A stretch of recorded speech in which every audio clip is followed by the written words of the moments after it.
Hey everyone, it's Tonya from Shattered Bones again. I am again trying to do this with the camera turned the right way. I don't like it because I have to look someplace different and I can't see where I am in the frame, but I'm trying to get used to it because I know it is easier to view on YouTube. It's Sunday, September something, I'll write it up here, and I am just having an amazing day today. I am feeling really great physically, emotionally, and those days are few and far between. If I get one of those a month, I feel really blessed.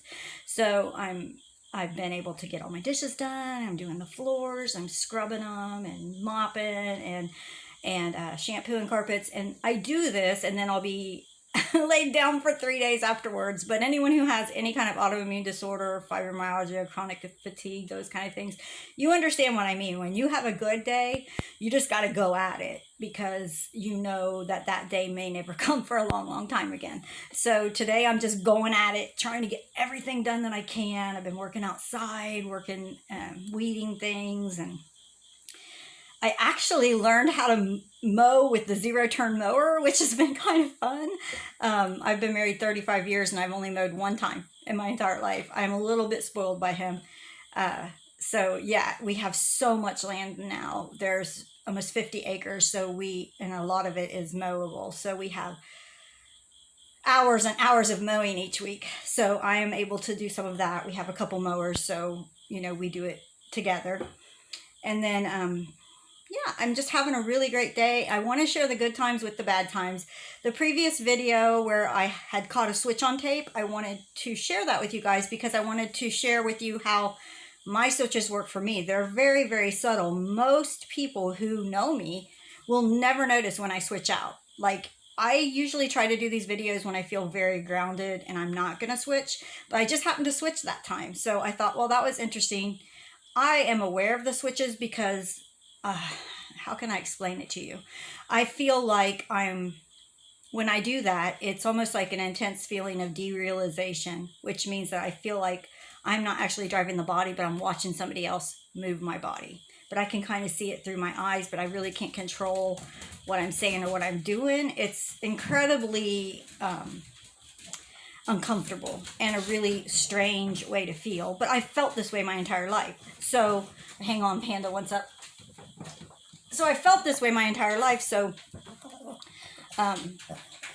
just getting a name to it and understanding that it is dissociative identity disorder has actually, several months later, I was diagnosed in April, but it's actually made me feel so much better now because everything in my life makes sense. Everything. Like it was always a running joke with all my friends because I would get so disoriented in a store and I never really understood it even. They would just say, Tonya, can you find the counters? And a lot of times I couldn't, but there's different parts of my system that will be pulled in a million directions when I'm shopping. So I'm really not an easy person to shop with. I hate to shop by myself because, for instance, the other day I went into Hobby Lobby. I'm starting to learn how to do macrame. I'll have to share that with you guys because I've already got one started. And the other day I went in Hobby Lobby to get my macrame cord, and I remember being focused. I remember going past the Christmas trees and thinking, it's September. I'm not ready for Christmas yet. This is ugh. I remember that thought going through my head, and the next thing you know, I'm in the jewelry section looking at jewelry making stuff. And I'm like, okay, it's almost like being teleported because I have no recollection of how I got there. I just remember seeing the Christmas trees, and then I'm in front of the jewelry. And then I get really aggravated, and I'm like, I don't want to look at jewelry. I want to find the macrame cords. So then I walk back to the store trying to find the cords. By the time I get back to where I need to go and I'm not distracted by more parts pulling me in different directions of what they want to see, I am disoriented to the point where I cannot find where the front of the door is. Now, if you walk in and time goes exactly like you expect it to go, you walk in the door, you walk to get your things, and you can retrace your path. But for me, it's like the Star Trek where it's like, beam me up, Scotty. You're just teleported to different places. And I have always done this, but I didn't have conscious awareness of what was really going on. Now that I'm aware of it, I get frustrated. Like, I get so frustrated because I switch so easy, and just like a little can see some toy or something shiny and or some sweet candy, and they're just like filling the cart up, and it's just frustrating. But now it makes sense. My therapist is working really hard on me becoming more comfortable with how my brain works. And she's encouraged me that because a lot of times I'll come home with things that I didn't intentionally buy. Before I was diagnosed, I remember coming home with a big pack of Play-Doh. And I don't have any grandkids. I don't have any kids. I ran a daycare for years, and that was so fun. I think I enjoyed that so much because of the littles in my system. We just had fun every day, and I always cared about people who are young or animals, anyone that's helpless. So, that was my happiest time of my life, was running my daycare and being a mom. So I kind of come home and I'm taking my groceries out. I'm like, why do I have Play-Doh? It's been sitting there for almost a year now. It's not been used. So my therapist was telling me, maybe start a craft area. So my husband's got a cabinet for me that he's building that we're going to put all the craft stuff in.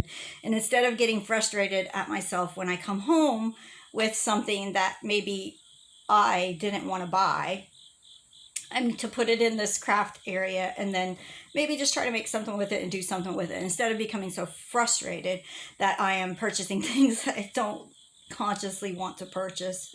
Fortunately, it hasn't been a whole lot of money. I know other systems that, it's like basically giving a 6-year-old a debit card, because there was times where when I was into buying dolls, I just wanted all these dolls from my childhood, because a lot of my dolls were burned as I was a child.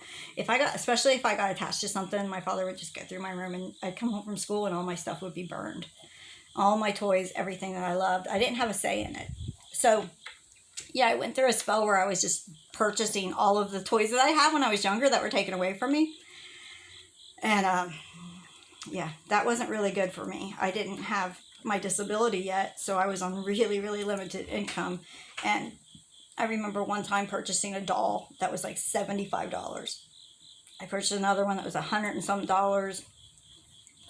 And I remember my husband, he's working so hard to try to keep us all above water, and I'm buying these dolls that seem absolutely ridiculous. He's always very supportive of me, but that was a tough time.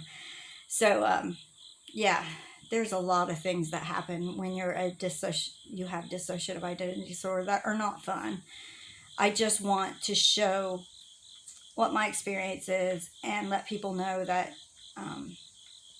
yeah, my switches are very subtle, but I'm not invalidating anybody else's systems and how they act. All I know is that from my experience, this has been, I was diagnosed in April of 2021, so this has been difficult yet amazing, because everything makes sense to me now. Now that I know how my brain works, it all makes sense. And I'm not afraid anymore, because I'm starting to learn how to control things.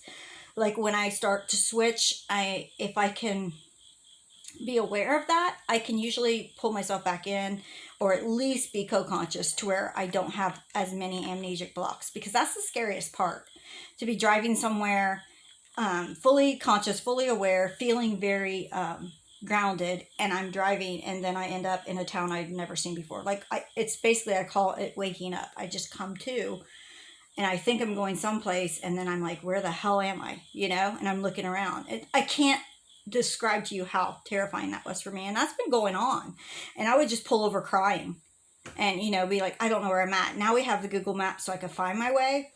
But yeah, it is crazy making. It makes you think that you are absolutely insane, but we're not. I am a survivor, and my brain works this way because of the trauma that I went through as a child.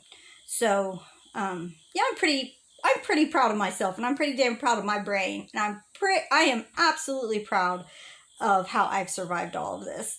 And I'm not ashamed anymore. Shame is where our abusers want us to remain. They want us to be ashamed of our diagnosis. They want to be ashamed of everything so that we don't tell what they did to me. So I'm going to be reading another blog this week, so be looking forward to that. I'm actually right. I've already written another blog this week. So yeah, eventually the book will be complete, and I'm looking forward to that. So I'll talk to y'all soon. Love y'all more.